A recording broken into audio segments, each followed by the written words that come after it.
Hey everybody, it's Mike from the Mike Wagner Show, powered by SoundWeb Studios and brought to you by official sponsor of the Mike Wagner Show, international warring author Mia Molson's The Missing, available on Amazon and paperback and ebook. We're here with two terrific gentlemen who teamed up to score some big, some good size hits. One's hitting a top 10, one's getting top 40, and quite a number of airplay. And we also have a gentleman who's been on a couple of times with Mick Peeney and quite a few others as well. He's a host of Get Ready to Rock. Now he's also writing a book. He let out that secret. We'll talk more about that. We're also with a gentleman who is a multi-talented indie artist and multi-instrumentalist and a former Wilko Johnson champion Feelgood main band. So that's a mouthful to talk about. He's been featured on Top 40's National Heritage chart. And of course, he's an indie generated worldwide airplay without a record deal or management. So how do these two did it? We'll find more about that. And of course, he's got a big song, I Don't Get It, 1975, and made some noise with Your Eyes Give You Away and Haunted Man. We'll play a couple of songs at the end of the audio interview. Live, ladies and gentlemen, Plus Studios and somewhere in England and somewhere in France. So we're on the other side of the pond today. We got the multi-talented duo of Pete Feenstra and John Simpson. Guys, good morning, good afternoon, good evening. Thanks for joining us. Pete, it's always great to have you on again. Great to be here, and good evening, my end. All right, and great to have you on, John. Hello, Mike. Great. Okay. All right. So, of course, we'll talk about John here first. You're a multi-talented indie artist, multi-instrumentalist, and former Wilko Johnson champion Feelgood Band main man. And your song's been featured on Top 40's National Heritage chart. And also, you guys are an indie team, generated worldwide airplay without record deal or management. And Pete, we've had on a few times. You're host of Get Ready to Rock, and now you let the cat out of the bag on our last interview, writing a book. So we'll talk more about that. And John will be talking about your big song, I Don't Get It, along with 1975, your previous release, Your Eyes Give You Away, Haunted Man, the story behind the songs, and more. And before getting to all that, guys, Pete, just give us an update to what's happening with your book and what's happening with your show, what's coming up. Well, it's a terrible thing to say, but this book has been going on for 5 years. I wrote 3 books, and I took a year off because it nearly killed me. And now I got, because you do all the research, which takes about 6 months, and you do all the interviews, and then you have to get all the chronology right, and then it goes to the legal team to make sure you're not going to get sued and all this sort of stuff.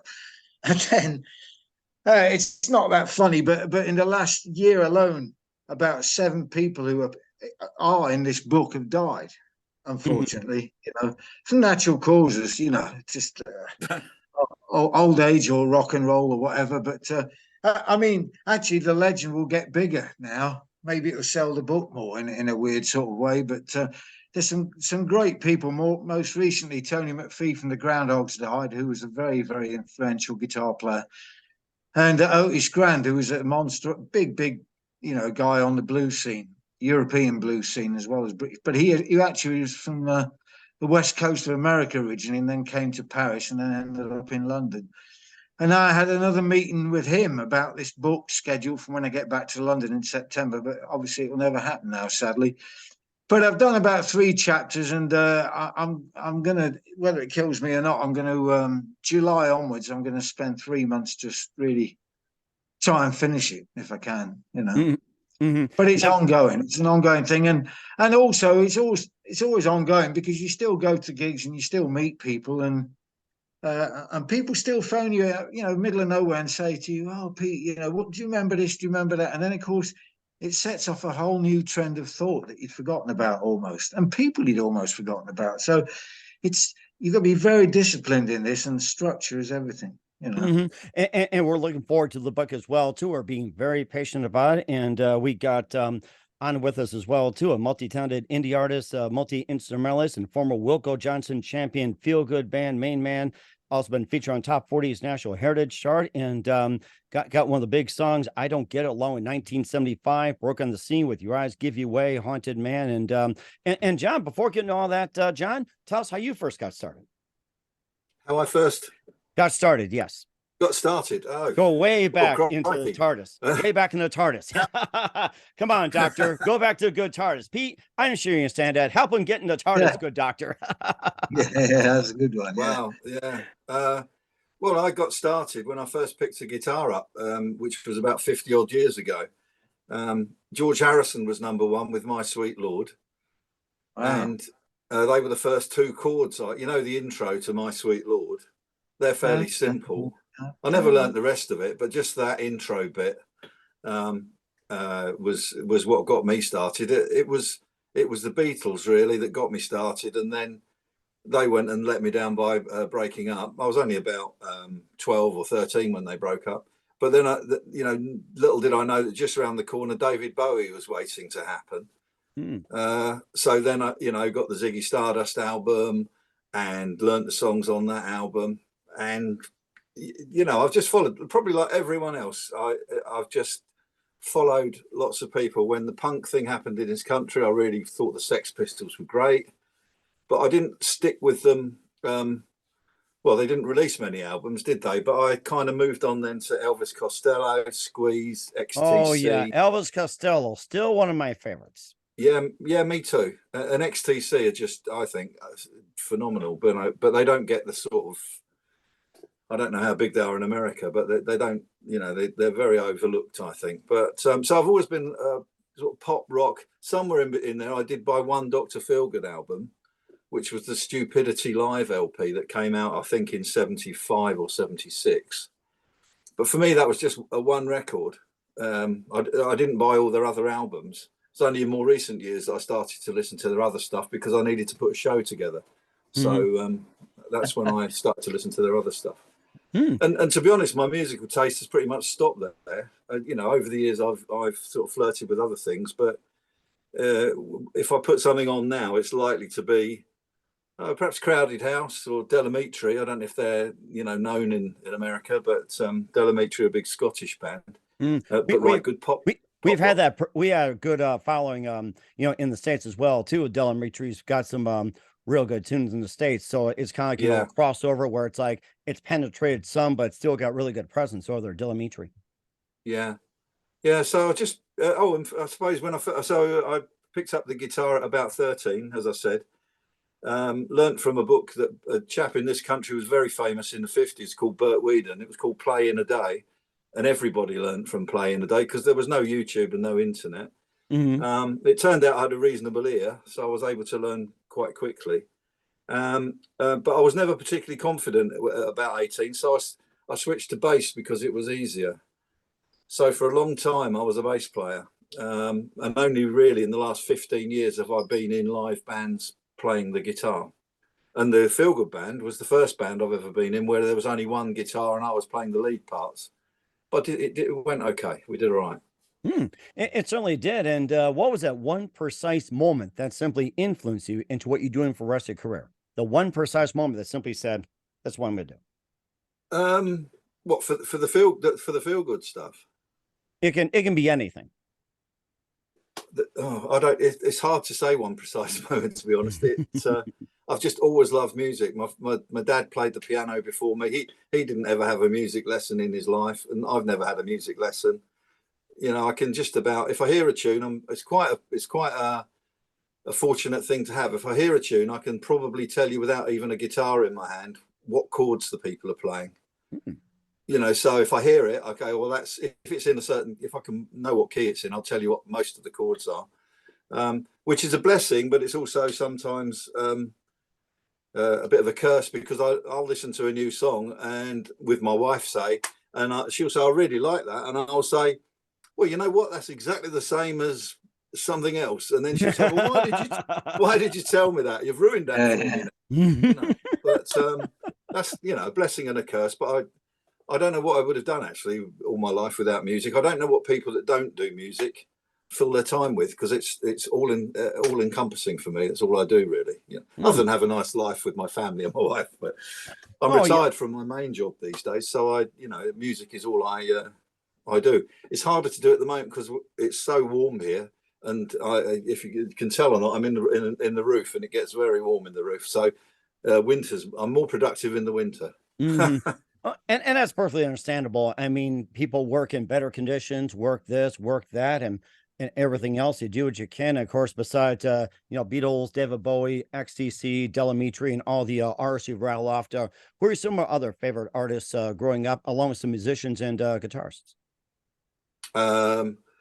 Jeff Beck, obviously, guitar, just untouchable. I used to watch Jeff Beck. I didn't ever see him live, but I'd watch any videos of him and wonder and almost think, well, I'll give up because, you know, I just don't know how he does that. And he's such a brilliant player.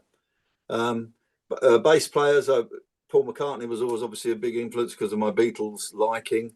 Another big favourite of mine is a chap who I've been lucky enough to meet in the last few years, Norman Watroy, who was part of Ian Jury and the Blockheads, who, again, I'm not sure how big they are in the States, but they were big over here. And Sex, Norman Drugs, and Rock and Roll. That was well played. Yeah, that was well remembered.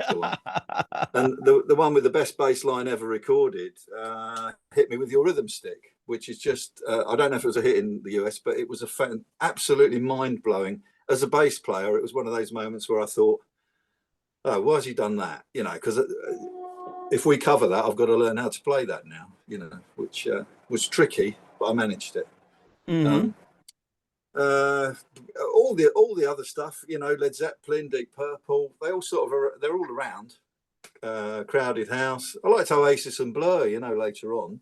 Oh, in fact, I'm going to see Blur at Wembley with my daughter in next month, I think. So, oh wow, you know, there's life in the old groover yet. But, and that sounds interesting as well too. We'll talk about your latest release, I Don't Get It, along with 1975, your first big hit, Your Eyes Give You Away, Haunted Man, and working with Pete Feenstra, where with John Simpson. We'll talk about that in just 1 minute. But first, listen to the Mike Wagner Show at the MikeWagnerShow.com, powered by Sonic Web Studios. Visit online at SonicWebStudios.com for all you need. Looking at a professional website without breaking your budget, Sonic Web Studios is the answer.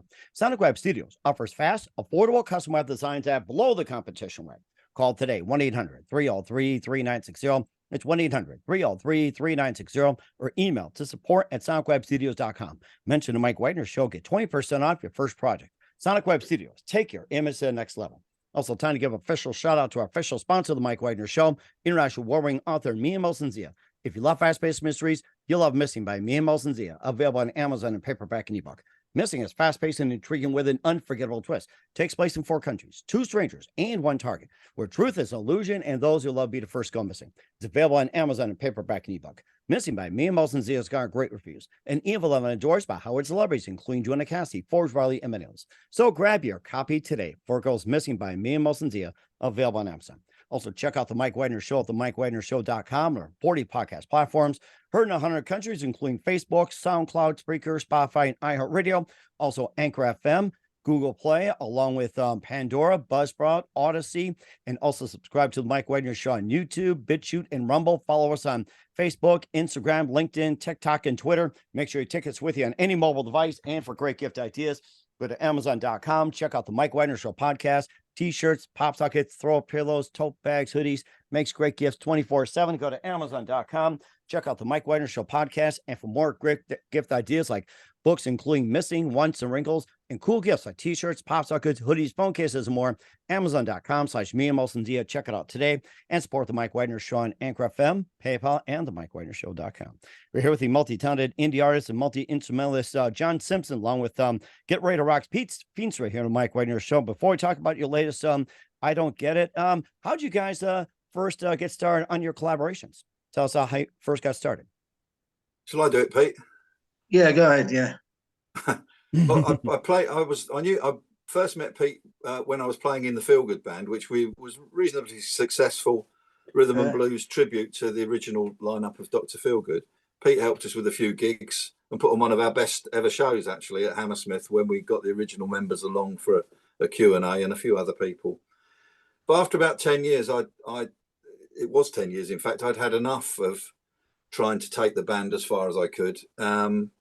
And when you're playing that early Dr. Feelgood material, it's a bit of a limited repertoire as well. So there's only about 40 odd songs. They play them very fast, so you could actually play all 40 in a 2-hour set. Yeah. But it was great fun. I loved every moment of it. And, you know, I got to meet Wilko Johnson and Sparko and Figure, all the original members, along with lots of the other people from the original Canvey Island days. And most of them have become friends, which is lovely. However, I decided I'd had enough of it during the year last year, so I let the band know I would be leaving, and you know they would do whatever they were going to do. And I, out of courtesy, really, just started to phone all the promoters I'd ever worked with, all the venues I'd ever worked with, and just to let them know that I wouldn't be in touch anymore. You know, I'm doing something else. I didn't know what it was going to be. One of the calls I made was to Pete. Pete asked me what I was going to be doing, and I said, well, I've got a little home studio. I love recording. I'll spend some time in there until I decide what to do next. I said, my only problem is I sit in there for hours and can never come up with any lyrics. Mm-hmm. And Pete said, well, I write lots of lyrics. Shall I send you some? So I said, by all means. I said, I can't promise anything will come of it, but yeah, please do. And that's how it started. Pete sent me a couple of lyrics, and it's very interesting for me because I've never worked in this way before. And Pete tends to have a basic rhythm pattern going. Perhaps sometimes it might even be drumming on the table, and he'll sing an outline of the tune and give me all the lyrics, and then he sends it to me and leaves it in my capable hands, I guess you call it. and Pete, you're probably playing on your little drums like this right now as we're speaking. So Yeah, if you happen to do that, yeah. it's perfectly okay. I mean, cats walk in, people drum, whatever it is, you know, or like say, lights go out. But you know, the interesting thing about this is though, going back to what John was saying earlier on and his influences, and when we started this, I mean, I had it in my mind that it was going to be what John's famous for, really, doing all this feel-good stuff, which weirdly enough is what we ended up doing. But before that, we somehow gravitated towards this kind of pop roots rock kind of thing, which, when I think about it, is all about the Beatles or offshoots of the Beatles. You know, Yeah. you mentioned Squeeze and you mentioned XTC, and I'm just trying to see who else you mentioned there. People like that, Elvis Costello. Oh yeah, which is more of a twist of a lyric, but all the harmonies and the oohs and the ahs and the choruses and everything else. And of course, the Beatles was I've been through so many musical fads and fashions and this. I love blues. I love the West Coast of America, all kinds of prog rock. Never liked punk, to be honest, but all different things. But then after punk, yeah, Elvis Costello and people like Nick Lowe, obviously, all these sort of people. Ducks Deluxe, a band you probably never heard of in America, but great 3-minute rock and roll songs, or R&B into rock and roll. And we ended up John ended up coming out with all this wonderful harmony stuff, pop rock stuff. And when I think about it, yeah, it all goes back to the Beatles, really, as a source. Yeah. Subconsciously, perhaps, But the most amazing thing for me was, I would be doing exactly what you said, tap, tap, tap, or I'd have a melody and I thought, and I sent it to John and he just transformed. I mean, when I work with other people like this, I've been through the same process. It's like baking a cake. You put all the ingredients in and you hope it will come out. But I never thought about it, pop rock, actually. And then later on, John turned to me and said, well, I'd really like to play on the guitar and do a bit of Wilko now, because John will tell you about the Wilko guitar he's got in a moment, I'm sure. And then I thought, blimey, we've got to write a song now in about 2 minutes, 40 seconds long. That's a whole new discipline entirely, completely different. You got to think about getting the hook in early, and it's got to be dynamic, and there's got to be enough room for John's guitar, a little bit, almost Chuck Berry, really, and all this. Yeah. But John, you should tell Mike about the story about the guitar. That's what inspired the later stuff we did, the Wilko stuff. Yeah, well, I suppose Wilko died in end of November, I think, last year, and I'd already announced that I was leaving the Feelgood Band, but I hadn't decided what I was going to do. As Pete just said, we recorded a couple of songs and we put them out, and they, to some success. In fact, they're still getting played now, particularly in America, which is lovely. But I just got this urge to have, and I don't know if we'll do any more, but we knocked out these couple of songs in Wilko Johnson style because I knew there was an audience for it, and I didn't do that from any commercial gain, because there is no commercial gain from any of this. I just did it because I thought there's people that are going to be missing Wilko. I was lucky enough to know him personally, and I know a lot of his friends. I was invited to his funeral, and I know a lot of people miss him. And I had a call actually last week from one of his close friends who told me he was voting for us in the Heritage chart. Oh, and, nice. We got to keep the flag flying, which was lovely. It was an hour and a half conversation with. I won't name who it was, but it was a lovely thing. So it turned out it feels like it was the right thing to do. The two Wilko songs, as I call them, 1975 and I Don't Get It, were probably the quickest recordings I've ever done, because there's me on bass guitar, me on one guitar, and two voices, me singing the two voices, and obviously I programmed the drums as well. But the other stuff, like Your Eyes Gave You Away and Haunted Man, got loads of, you know, instruments and vocals and harmonies and oohs and ahs, and they take a long time. Those two came together fairly quickly. But one thing I felt with them once they were finished, and I sent them to Pete, and I couldn't wait to get them out, really, because my feet couldn't stop tapping. You know, it was. I thought, well, this is all right. You know, I mean, I Don't Get It is actually a very basic rock and roll song, but it does. You know, I've had some lovely comments, lovely feedback on Facebook and other places from people saying it sounds just like the guitar sounds just like him, and you know, I can't ask for more than that. I mean, it's what people used to say when I played in my old band as well. But it feels as if it's got even more exposure doing it like this. So, but you know, the other interesting thing is going back to like Haunted Man, for example.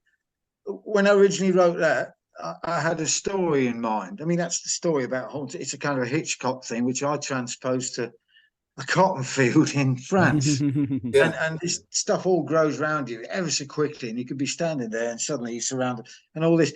And I always had this story in mind, and I never really could place it musically, you know. And I gave it to John, and as he said, he did it really, really quickly. And suddenly he's come out with all this wonderful, all these textures, you know, that kind of illustrate the music. Illustrate the lyrics, you know, brilliantly. And and a lot of people seem to like it. And you know, it's been compared to bits of the Eagles. I mean, I don't mind that, you know. no. Not my favorite band, but you know, for the right reasons, you know. And and your eyes gave Traveling Wilburys, but Your Eyes Gave You Away is even more closer to the Eagles, I suppose, with all that oohs and ahs, and that's the only song I've ever written actually where I did think about there should be oohs and ahs in this. I remember. Fabric of the song, you know, and so you know, it's all where your musical imagination takes you. But what you need is a filter, and you know, and John's much more than a filter. He does all the clever bits. He does all the music, you know. but you do need that coming together of different ideas and the spark. I mean, some people are just genius, like McCartney can do it all himself, you know. Absolutely.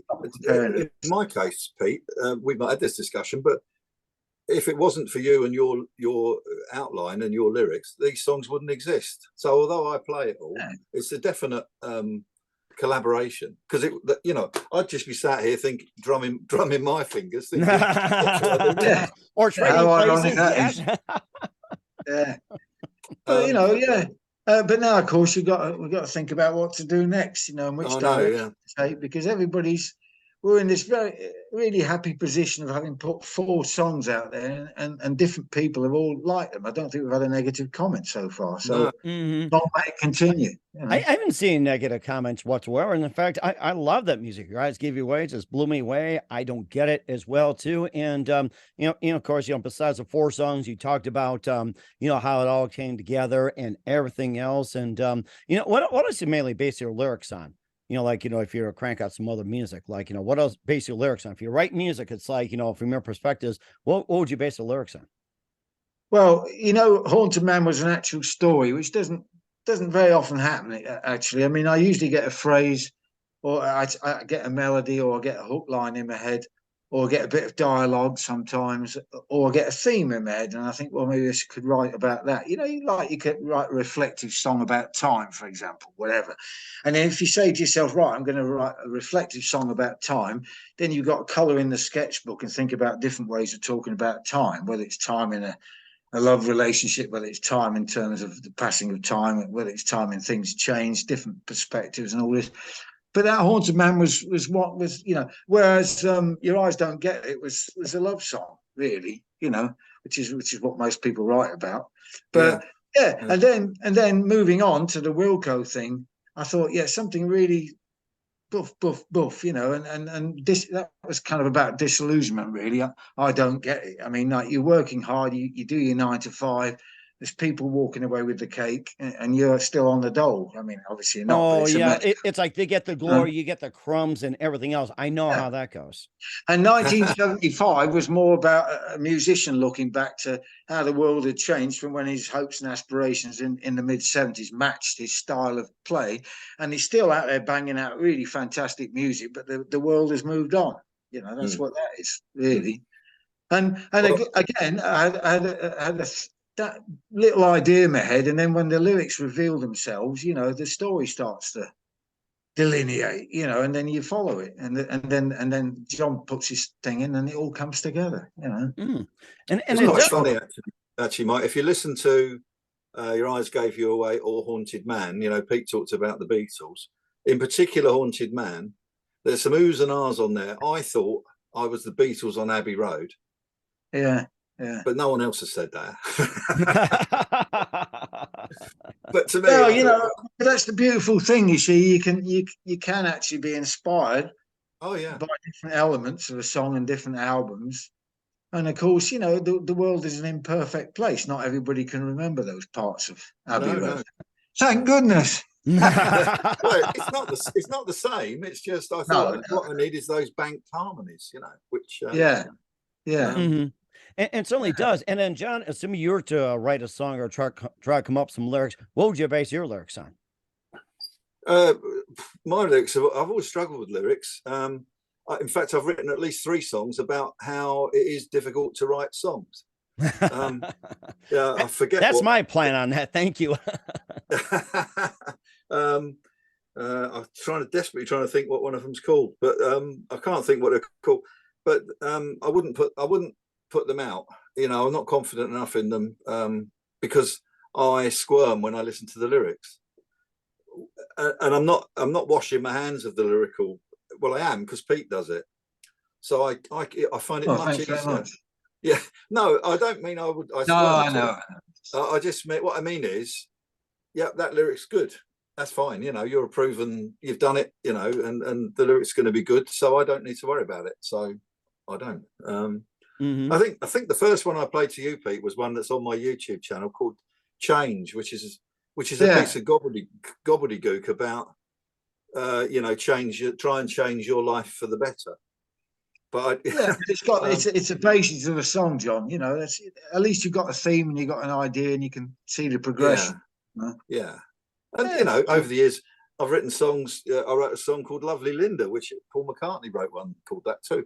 But my wife happens to be Linda, so I wrote one called Lovely Linda. I didn't like that. I mean, there's a similarity right there. I would have done the same thing too, except my wife is Serena. I don't know if Linda would go with it though. So yeah, I mean, where I sit now, it's quite interesting. Again, I haven't even mentioned this to Pete, but since we've been doing what we've been doing, a couple of other, and particularly since the rhythm and blues Wilko type things, I've had a couple of other people get in touch with me saying, "Oh, I can write some lyrics to some rhythm and blues. You know, do you fancy putting some music to it?" And I've got to be honest, I said to them both, "Well, I haven't really got time at the moment because Pete keeps bombarding me with all these new song ideas, and it seems to work. So I don't want to disrupt that, you know." So, and certainly it does make perfect sense. And what's coming up for Pete Feenstra and John Simpson, the dynamic duo? We'll find out just 1 minute. Listen to the Mike Wagner Show at the MikeWagnerShow.com, powered by SonicWeb Studios, and brought to you by official sponsor of the Mike Wagner Show, international warring author Mia Moses and Missing. We'll be back with Pete Feenstra and John Simpson of I Don't Get It after this time up. We're back with the multi-talented duo Pete Feenstra and John Simpson with their latest I Don't Get It on the Mike Wagner Show. And just a couple more things. We'd love to have you back, especially more material. What else can we expect from you guys in 2023 and beyond? Well, this is the big question at the moment. Yeah, because stylistically we're at a crossroads. I mean, for all the right reasons, thank goodness. But we've got to make a decision. Well, we never really thought about when we first started working together. I think I'm right in saying we didn't actually discuss about what the musical direction was going to be. I think just one thing bounced off the other, and John's creativity took it down the road, you know. So where we go. I mean, I'm repeating myself, but Haunted Man, that's the first time I ever had it in my head, the whole story from beginning to end, and I thought all I really need with this is a musical context, you know. And John came up with it because I tried it before a number of times, as you do with songs. You know, you throw them at the wall and see if they stick and all the rest of it. But you know, the thing is, we're now, Mm-hmm. and this is not in the National Heritage Chart, which, by the way, Mike, is voted for in 192 countries around the world, including China. Nice. And yeah, but you see, now they might be expecting us to do something similar. So whether we now release 1975 to all the other people who haven't heard that yet, I don't know. Or do we go back to what we originally did and still do, which is which people have called pop rock, really? You know, I don't. It's a strange, but we're not chasing commercial chart placings. I mean, this is a joy that it's happening, but it wasn't intended. I mean, it came completely out of the blue, you know. Mm-hmm. But then you realise, because you know, then it's thrown open to public vote, and you say to people, "Oh, do you fancy voting for this?" And say, "Oh, we've already voted for it." And I thought, wow, so they are listening to it. You know, that's the great thing about it. And the other great thing that happened, Mike, was we were originally went in at number 40 in the top 40, and because you're in the top 40, you then go on the TV show part of version of it. And because it's the TV show, the top 40, they go from number 40 up to number 1, and which in effect means they play your song first immediately after the right. Or it's just like, okay, here's my number 40. That's it. Party's over unless you want to stay and have a few more. That's all. Well, it did help, you know, because when people click on the show to think, oh, I've got to sit all the way through this show, and you're first on. So it was, you know, the stars aligned, you know. I think, yeah. And if you ever get a chance to look at it, Mike, it's an interesting one because the other people in the chart tends to be mostly, it seems to me anyway, 80s and 90s UK based performers. But we're up against people like the Pet Shop Boys, Paul Young, the fella out of Go West, Sweet, a couple of ex-Slade members. I was looking just the other day, the way we've been generating votes, as Pete said, is, would you mind voting for us, to everyone we can think of? If you like the song. If you like the song. I mean, we have got some integrity. You know, I happened to come across Paul Young Facebook page the other day, and he's got 384,000 followers.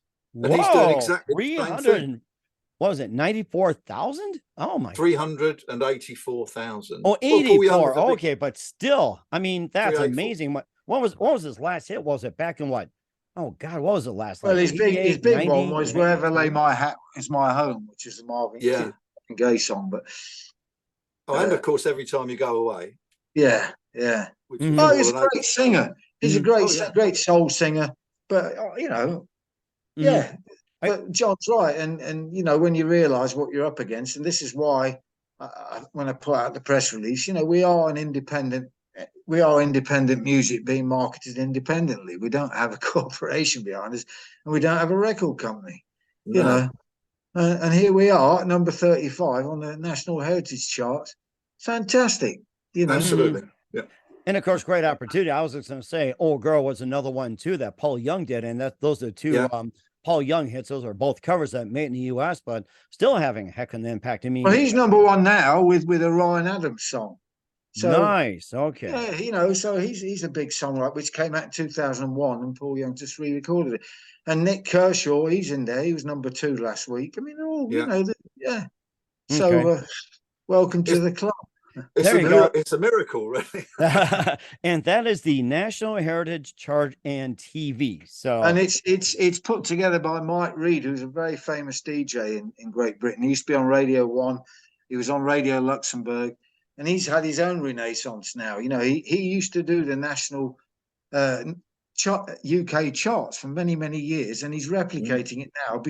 But I think he's realised, like we all have, that the only people listening to pop music and rock and roll and everything are people our age, you know, and people who still buy stuff, you know, physical product or downloads, whichever it happens to be. So, and of course, people can still buy in vinyl again. That's the good part. So, that's a big thing. Let me tell you something I may have mentioned on the show before, but another project I was working on, Black Pearl, were offered some dates in Germany, and hopefully they're going to go there anyway. But it's very difficult, or not difficult, but if you go to Germany now without having your music on vinyl, you know they're not that into. That's what they want over there. Really? They want vinyl instead of a download. Oh yeah, and all that. and they pay €25 for it.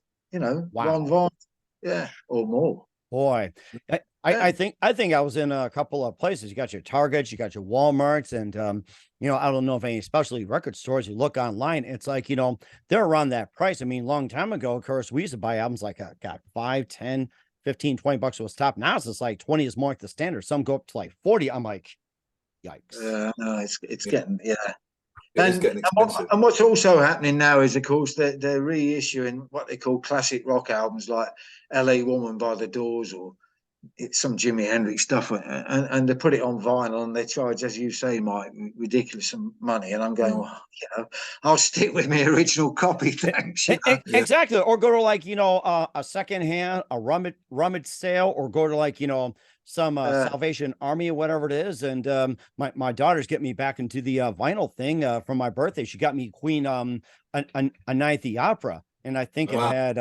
I can't remember what it was, but it was just like, you know, you got me back into playing albums, thank you, but you can't have my Peter Gabriel's Melting Face. That's off limits.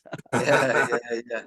But it's amazing. I mean, I do that in France. They're really into vinyl here too. And I mean, I got a Billy Cobham album the other day, Larry Cole, all jazz fusion stuff. But yeah, that would cost you a lot of money in the shops. Oh, gosh. They have what they call V Greniers around here, which is like car boot sales, and people rack up these things. It's great, you know.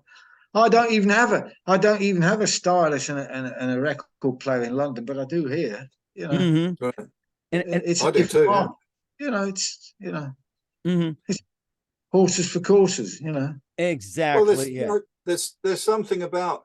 I was only saying this to a friend of mine the other day. I pulled out and played my Ziggy Stardust album, and there's something about the fact that that's the Ziggy Stardust, the actual copy that my parents bought me for Christmas in 1972. Oh yes. I remember my folks buying me albums. I was like the biggest joy. Instead of a toy, a bike, or like a little handheld or new clothes, whatever. It's like we look forward to having like albums or vinyl. That brought the biggest joy, especially on me. It's like, I want a vinyl record. I don't want a toy. I don't want anything new, shiny, or anything like that. It's like, that's right. Albums. and if you're lucky enough, as I am, I've kept them over the years. So I look at it and think, well, this is the actual thing, you know, and it still plays and sounds great. Whereas, you know, if in the last 10 years, if I'd have downloaded anything, half the time you can't remember what you have and you haven't downloaded. You know, that's the thing. That's a very important thing you said there. And me, you know, I'm on the radio and all this. And yes, when I'm doing my radio show, I'll hold my hand up, as a lot of DJs should, and say, when you're working and when albums are coming in, albums are going out, you're doing your playlist, whatever it is. Yes, you use MP3s, WAVs, whatever it happens to be, for convenience sake, right? But what John said is a very interesting point. I mean, I once, it doesn't matter who, but I bought a download to help somebody, you know, just because I like the music and, you know, and of course, along with all my other downloads, unless you're rigorously disciplined, you know, it goes off into the ether and you almost forget you've got it and you can't find it and this, that, and the other. Whereas if you got, let's be honest, if you got an album, let alone a vinyl, there it is, you know. And physically you can look up and go like this, or like you do at a record shop. Yeah, but it's a bit like, and it's a bit like having books on your shelf. Of course, you don't read these books week in, week out, but you know, you turn around and go, well, there's Shakespeare. I'm joking now, but there's Shakespeare, for example, and you go, yeah, well, I know about him. And he puts something in your mind, and you might pick it off the shelf now and again. You go, oh, that's a great book, and then you put it back.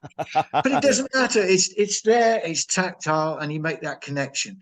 That's you don't do that with downloads. I'm sorry. No, you don't. And in fact, I just about lost half my downloads. And of course, you know, let's not make sure you lose your music, Pete and John. And speaking of that, where can we find all your music at? Music is well. Cool. I was going to say that there are videos of the 4 tracks that have been released so far on YouTube, which is on my YouTube channel called John Simpson Music. I think it is. Might just be called John Simpson. but we've also got it on all the platforms. Social. Yeah. Go on, you know what they are. We're on Disc. What's it called?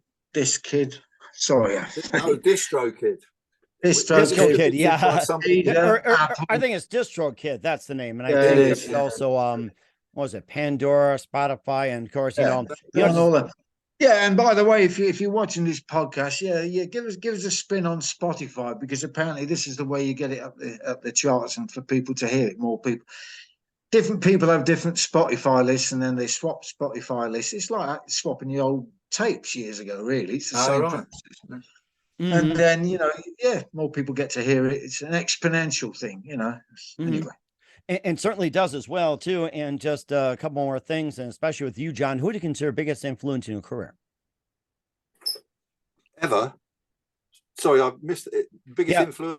Oh, okay. Who do you consider biggest influence in your career? In my career, John Lennon. Your dad. My dad. John Lennon. I was thinking when you were talking earlier about all the different styles of music.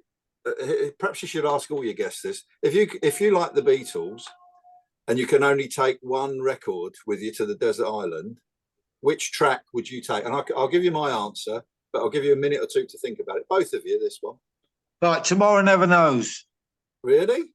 Yeah. She loves you. Lift up your mind, relax, and float downstream. That'll be it. Yeah. Oh, you know what? I'm glad you brought that up. You're the first person to actually challenge me on that one, to ask a different question. I had someone like flip the script on me when it comes to who do you like, the Beatles or the Stones, and they flipped it at me, and I gave my answer. And of course, if I can cheat on this one, what one track I would take to an island, I'm gonna go with both. It's like, they sold as a single back in the day, and of course, I'm sure they'll sell as like a single cassette. It would be Paperback Writer and Rain. Paperback Writer was the A side. Rain was the B side, and I think it was just like Feenstra and Simpson, we got a double A side. Yeah, that's right. Yes, that's right. And I don't get and I was playing the heck out of it. It was it was like Abbey Road, got the four Beatles walking on Abbey Road, and everybody's copying it. Of course, he had Can't Buy Me Love, and I think there was was it Love Me Too, Paperback Writer, Rain, Lady Madonna, Revolution, and Flip It Over, Hey Jude, Old Brown Shoe, Don't Let Me Down, and Battle of Yoko Ono. That's one I remember. I've been playing the heck out of it like crazy. Yes. What's that? That's well remembered. That's because my youngest kept reminding me. I was like, I want you to play the Beatles. I'm like, okay. And then there was also Day Tripper, and there was also Baby Drive. We Can Work It Out. Yes, that's right. That's the other one. And I think it would be just simply Paperback Writer and Rain, which are probably like the two songs I've taken my island. Yes. And I'm glad you brought that up. I'll start challenging people on next time. So start doing that. Yeah. And I'll have any money you earn out of asking those questions. Yeah. Okay. Sounds great. Send to my PayPal in the meantime. It's a secret. What's your song, John? She Loves You. Oh, yeah. That was the. It's just when people say to me, describe the Beatles, it's everything. Yeah. It's a great rock pop record. It's great harmonies. It's 2 minutes in and out. Yeah. And it's It's just yeah. Unless you listen to Hey Jude and saying nah, like what was it like what was it 14 times with 14 nods, and then you start counting them after a while. I'm like, oh my God, it's like I'm gonna need a calculator after that one. So yeah. Well, whenever I'm doing a recording, I keep one eye on the time counter, and in fact, one of the songs I sent to Pete first, I said to him, I think it was about 4.5 minutes. I said, I think it's too long. It wasn't either of the two rhythm and blues ones. And Pete said, well, just lose that guitar solo at the end and fade it out. And I think it came in just under 4 minutes, and I was happy with that. And to be honest, I'm not bothered about whether or not there's a guitar solo in it. It's just but I like your guitar. I really like your guitar, but on that particular song, whatever it was, it didn't make any difference to the song. Whereas no, it didn't. No, 1975, that little guitar burst in the middle is everything. Yeah. It's everything. It's Chuck Berry. Mike, we didn't quite finish talking about. Pete said about the guitar. I don't know if you've got time for this or not, but 10 years ago, when I decided to start the Feelgood Band, a number of coincidences happened. Wilko Johnson had a book out, and he did a book signing in a town 10 miles away from here. I went along, met him for the very first time, bought his book, got him to sign it. He showed some brief demos of how to play to the audience at the book club. And I went home that night saying to my wife, "Do you know, I'd love to hear a band playing music like that, but I couldn't find one." So I started one myself. So in my mind, I was looking for musicians who wanted to play that sort of music. About 6 months later, Fender issue what they called the Wilko Johnson tribute, I want to call it. I don't think it was quite that. Signature, Wilko Johnson signature Telecaster. And I bought that. That was and he in this country, he's the only person I know that ever played that guitar, black Telecaster with a red pick guard. And it was you only got to see that, and anyone of a certain age would think that's a Wilko. So everything seemed to align, you know, and that's and the guitar's now 10 years old. I did about 250 gigs with it over the years, you know, COVID allowing. So we had a year and a half off or whatever it was, but we've all forgotten about that, fortunately. And now, and that's why when Pete said, you know, do you play it? I said, well, actually, this is my music room. Behind me are my weapons of choice, and actually the Wilko Telecaster is downstairs hanging on the wall. Because I don't use it very much because it's not as versatile as some of the other guitars, but it's got a great story. It's signed by Wilko and by Sparko as well. So anyway, whether that's of any interest to anybody, I don't know. Very nice. That's very nice. And what's the best advice you can give anybody at this point, John? Do it for love. You know, don't. It's always been difficult. I mean, I can remember. In the late 70s, I was with a local band around here. We were supposedly very good. We were being compared with, at the time, our contemporaries were people like Elvis Costello, the Police, Squeeze. We recorded a load of demos, and of course we were young. We were in our 20s, and we were kind of, wow, this is great because we can take these to the record company, and we did take them to the record company. And all they said to us at that time was, well, we don't want guitar bands because in this country, Soft Cell released Tainted Love, which is, you know, I don't know if it's a hit there, but here it's a massive synthesizer. Oh, that was a monster hit by us too. So I think that was it top 10. Yeah, that was massive. I hated that song because it killed what I was trying to do. You know, all the record companies wanted it then was, well, new wave. Can you do Human League? Can't you make it sound like the Human League or Soft Cell? And well, no. So to be honest, we gave my partner at the time, musical partner at the time, we looked at each other and said, well, let's just play covers because we're never going to compete with that. So we gave up on the dream of writing our own songs, and I've not done it since. So here we are, 40 years later, and I'm doing my own songs. But with no expectations at all. Talking to you as a bonus, as Pete says, being in the Heritage chart is just off the scale. And even if we don't do it again, you know, it's been great. And we've got those television clips, and but hopefully, you know, with people like yourself giving us exposure, who knows? But my advice to anyone starting out is keep going, but don't expect to earn any money out of it in this day and age. And that's very true as well, too. And of course, once again, with Pete Feenstra and John Simpson of I Don't Get It in 1975 here on the Mike Wagner Show. Guys, a very big thank you for your time. Pete, it's great to have you on again. Looking forward to have both of you on again soon. And once again, what's your website, John? How do people contact you? Where can people purchase and check out your works? And Pete, where can we check out your show, Get Ready to Rock? Get ready to rock radio.com is the website. And my website is Pete Feenstra. Music.com and I'm all over Facebook, and Twitter is Feenstra Blues. It's Pete Feenstra on Facebook. LinkedIn is Pete Feenstra. That's about it. Yeah. Okay. And John, how can people contact you? Instagram as well. Yeah, another one. That's right. I see you all the time. And John, what's your website and how do people contact you? I don't currently have a website. But like Pete said, I'm all over Facebook. John Simpson Music. People can also contact me through the Feelgood Band, which was my old band. That Facebook page is now just a history of that band. It's not active, but I'm still behind it. And Twitter, John Simpson Music. And there is actually a Feenstra and Simpson Facebook page as well, which is just there is. That's right. Yeah. yeah. And of course, keep the tags going, guys. I love doing that. I love when you tag me, Pete, especially too. If you want, Okay, great. tag me, John. I mean, that'd be great too, and everything like that. Okay, yeah. So great. Okay, so guys, a very big thank you for your time. You've been absolutely fantastic. Looking forward to having you again soon. Keep us up to date. Keep in touch. Love having you back. Wish you all best. And guys, Pete, John, definitely have a great future ahead of you, especially you, John and Pete. It's good to talk. Thank you. Take care. Thank you. Brilliant.